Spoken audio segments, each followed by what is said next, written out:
So I drew Varuna. Varuna is a very old god, and he has existed since like ancient Hindu mythology to like up to now. But because he's existed so long, he has went through a lot of changes in his roles and what he is a god of. So in the older Hinduism mythology, Varuna was a very important god. He was the god of punishment, and he upheld the order of the water and the skies. He was also the king of the gods because he held the utmost power and authority, and he was the ruler of the sky and upholder of the cosmic and moral law. His roles include preservation of the eternal order and the redressing of wrongs. However, now in more recent Hinduism, Varuna has taken on a much lesser role. Reasons for that we will get to later in the legends. But he still has some power. He is still like someone associated with judgment and administering punishment, but he is mainly known to be the ruler of the West. And so there's rulers of the West, East, North, South, and he is just one of the four. He's part of that group. He still, though, has ultimate control over the Hindu people and judges their every action. And he is even said to possess the ability to lengthen the lives of good people and shorten the lives of sinners. Mainly, though, he rules over his western quarters and their oceans and the western rains that blow into India during monsoon season. He's also referred to the god of death, which he kind of cooperates with the god Yama. And as well, he also has still has some rain, not as much, over the skies and the oceans. So, yeah. What symbols represent this god? So his name is He Who Covers, which refers to the sky because he has a lot of influence and authority over the sky. He lives in a house of 1,000 doors, which symbolizes the uninterrupted movement of knowledge because he is the god of punishment, and he like determines if they're a sinner or like a good person.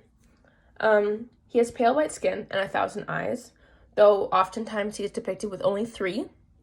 One of the eyes being one he actually shares with the god Mitra, and the eye actually represents the sun. And that's only in some depictions.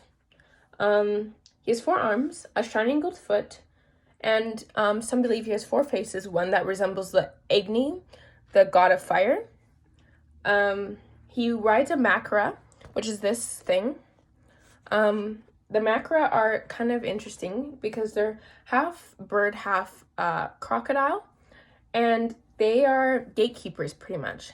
And they like guard throne rooms, which is very interesting because Varuna happens to live in a house of 1,000 gates and doors. So I think there's some symbolism with that he chose this to be his like ride, I guess.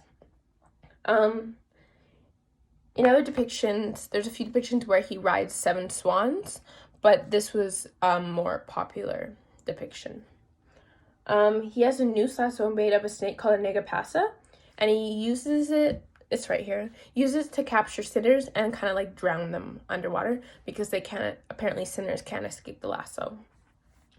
He holds a lotus, a conch, and a vessel of gems. You can see the vessel of gems right here, and this just symbolizes the vessel of gems symbolizes fertility. He has a golden cloak and golden armor, and he has an impenetrable cobra's hood forming his umbrella. So, right there. Yeah. So, legends about this god. One of the famous legends about this god would be how he kind of fell from power. So, back in way ancient Hinduism, deities were sorted into 2 classes, the Asuras and the Devas. Varuna belonged to the Asuras, which were the like authoritative group. So they were higher than the Devas, and they kind of ruled over everyone else. In the other group, though, there was gods like Indra, Soma, and Agni, and they belonged to the Devas. So since the Asuras were ranked above the Devas, they like kind of ruled over the Devas. But the Devas eventually, over time, kind of overthrew the Asuras. And since it kind of got switched, and then the Devas kind of ruled over the Asuras. And some even say that the Asuras became like demons. Like they just became so important and they became like demonic. That's not like every interpretation of that, but that's what a lot of sources have said. But specifically how Varuna lost his power, that's kind of like I just told you, kind of how his group lost his power, which had something to do with him losing his power. But how he specifically lost his power was because of Indra, the god of storms and wars. When a Vitra, like this demon, stole all the waters from the earth, everyone kind of expected Varuna to like go do something because he is the god of the waters and the skies and everything. But instead he didn't really do much. And so Indra kind of stepped in and he fought off the demon and returned all the waters. And then their roles kind of got switched.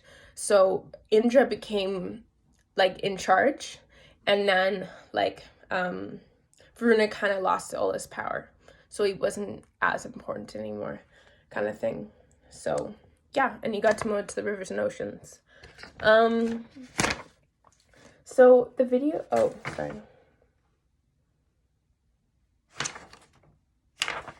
Yeah, so, so the video that I chose, it was called, sorry, let me just read it.